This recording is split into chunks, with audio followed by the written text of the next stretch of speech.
একটা প্রশ্ন দিয়ে শুরু করা যাক। আচ্ছা, সম্পর্ক আসলে কি দিয়ে গড়া হয়? ভালোবাসা দিয়ে, বিশ্বাস দিয়ে, নাকি শুধুই সম্পত্তি দিয়ে? আজ আমরা এমনই এক গল্পের গভীরে যাব যা আমাদের এই প্রশ্নগুলোর উত্তর নতুন করে ভাবতে শেখাবে। গল্পের নাম অন্ধলোভ ও এক ভাইয়ের আত্মত্যাগ। ঠাস ঠাস ঠাস এই শব্দটা শুনতে পাচ্ছেন? এটা কিন্তু শুধু একটা হাতুড়ি দিয়ে ইট ভাঙার শব্দ নয়। না, এটা তার চেয়েও অনেক বেশি কিছু। এটা একটা সম্পর্ক, একটা বিশ্বাস ভেঙে গুড়িয়ে যাওয়ার শব্দ। কারণ এই হাতুড়ির প্রত্যেকটা আঘাত শুধু ইটকেই ভাঙছে না, এটা তিলে তিলে ভাঙছে দুই ভাইয়ের মাঝের সেতুটাকে, তাদের শৈশবের স্মৃতিগুলোকে, আর একে অপরের প্রতি বিশ্বাসকে। পৈতৃক বাড়ির ঠিক মাঝখান দিয়ে একটা দেয়াল উঠছে, কিন্তু এই দেয়ালটা শুধু ইট সিমেন্টের নয়, এটা আসলে বিভেদ আর দূরত্বের দেয়াল, যা দুটো হৃদয়কে হয়তো চিরদিনের জন্যই আলাদা করে দিচ্ছে। আর এই দেয়াল ওঠার সময় দুই ভাইয়ের প্রতিক্রিয়া, সে তো আকাশ আর পাতালের মতো আলাদা। একদিকে ছোট ভাই সুজন, যে খুব তৃপ্তির সাথে দেখছে দেয়ালটা উঠছে, ভাবছে যাক, এতদিনে নিজের ন্যায্য হক পাওয়া গেল। আর অন্যদিকে বড় ভাই রাজীব, যে কিনে মিস্ত্রিদের বারবার বলছে, ভাই একটু আস্তে কাজ করো, ভেতরের ঘরে আমার ছোট ভাইটা ঘুমাচ্ছে, ওর ঘুম ভেঙে যাবে। ভাবা যায়, একই উঠোন, অথচ দুজনের পৃথিবী কতটা ভিন্ন। বিকেলে যখন আনুষ্ঠানিকভাবে সম্পত্তির ভাগ বাটোয়ারা হলো, তখন সেটাকে ঠিক আলোচনা বলা যায় না। ওটা ছিল একতরফা একটা রায়, একটা প্রকাশ্য অভিযোগনামা। সুজনের লোভের তখন কোনো সীমা নেই। সে শুধু রাস্তার ধারের সবচেয়ে দামি জমিটাই দাবি করল না, পেছনের ডোবানালা সহ জায়গাটা নির্দ্বিধায় ভাইয়ের দিকে ঠেলে দিল। শুধু কি তাই, সবার সামনে নিজের বড় ভাইকে চোর অপবাদ দিতেও তার গলা কাঁপল না। এমনকি গ্রামের যে মুরব্বী একটু ন্যায় বিচারের পক্ষে কথা বলতে গেছিলেন, তাকেও চিৎকার করে থামিয়ে দিল। গ্রামের সেই মুরব্বীর এই একটাই প্রশ্ন যেন পুরো পরিস্থিতির আসল চেহারাটা দেখিয়ে দেয়। আমাদের সংস্কৃতিতে বড় ভাই তো অনেকটা বাবার মতোই, তাই না?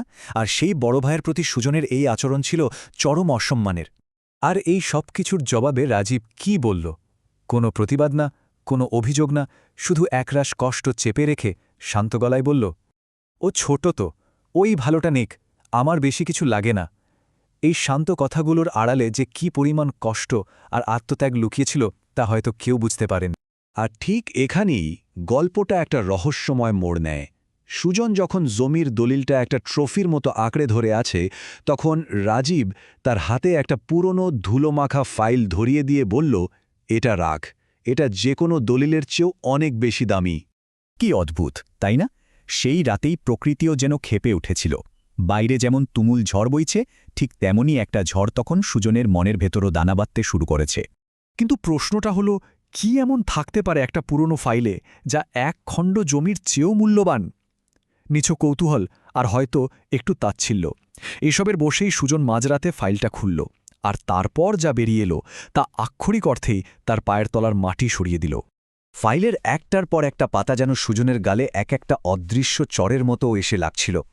সে জানতে পারল বহু বছর আগে তার যখন টাইফয়েড হয়েছিল, তখন বাবা নয়, বড় ভাই রাজীবই মায়ের দেওয়া শেষ গয়নাটুকু আর নিজের ভাগের জমি বিক্রি করে তার চিকিৎসার টাকা দিয়েছিল। সে আরও দেখল, তার ইঞ্জিনিয়ারিং পড়ার খরচ দোকানের লাভ থেকে আসেনি, এসেছিল দোকানটাকেই এক মহাজনের কাছে বন্ধক রেখে। 10%, এই বিশাল সুদের বোঝা রাজীব একাই টেনেছে টানা 7-7টা বছর। নিজের শখ, নিজের প্রয়োজন সব কিছু বিসর্জন দিয়ে সে শুধু ভাইয়ের ভবিষ্যৎ গড়তে চেয়েছিল। আর এই পুরো ব্যাপারটা সে করেছিল একদম নীরবে, কাউকে কিচ্ছুটি না জানিয়ে। তাহলে ব্যাপারটা কি দাঁড়ালো? একদিকে ছিল সুজনের বানানো একটা মিথ্যের জগৎ, যেখানে তার ভাই একজন চোর, একজন প্রতারক। আর অন্যদিকে ছিল ফাইলের ভেতরে লুকিয়ে থাকা এই কঠিন নির্মম সত্যিটা, যেখানে তার ভাই আসলে একজন নিঃস্ব হয়ে যাওয়া অভিভাবক। কিন্তু সবচেয়ে বড় ধাক্কাটা তখনও বাকি ছিল। ফাইলের একদম শেষে ছিল রাজীবের ডায়েরির একটা পাতা। সেখানে লেখা, আমার রাজপুত্র তার রাজপ্রাসাদের সুখে থাক, তাতেই আমার শান্তি। রাজীব আসলে পরিকল্পনা করেছিল, ঋণের টাকা শোধ হয়ে গেলেই সে গ্রাম ছেড়ে অনেক দূরে চলে যাবে, যাতে সুজনকে কোনোদিন এই সত্যের মুখোমুখি হয়ে অপরাধবোধে ভুগতে না হয়। এই সত্যিটা জানার পর সুজনের ভেতরটা যেন একটা আগ্নেয়গিরির মতো ফেটে পড়ল। অনুশোচনা, কষ্ট, রাগ সব মিলেমিশে তাকে প্রায় পাগল করে তুলল। তারপরের ঘটনাগুলো ঘটল খুব দ্রুত। প্রথমে একটা চিৎকার, নিজের ভুলের ভয়াবহতা উপলব্ধি করার সেই চিৎকার। তারপর সেই ফাইলটা বুকে জড়িয়ে ঝড়ের মধ্যে বাড়ির বাইরে দৌড়। আর শেষে খালি হাতে সেই বিভেদের দেয়াল ভাঙার এক পাগলামি চেষ্টা।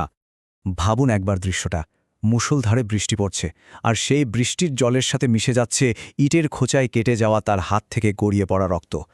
সে আসলে শুধু ইটের দেয়াল ভাঙছিল না, সে ভাঙছিল নিজের লোভ, অহংকার আর ভুল দিয়ে গড়া একটা মিথ্যাকে। আর ঠিক সেই মুহূর্তে ভেতর থেকে বেরিয়ে আসে রাজীব। কি আশ্চর্য, তাই না? এত কিছুর পরেও তার প্রথম চিন্তাটা কিন্তু তার ছোট ভাইকে নিয়েই। সে বলছে, কি করছিস ভাই, ভিজে যাচ্ছিস তো, জ্বর আসবে।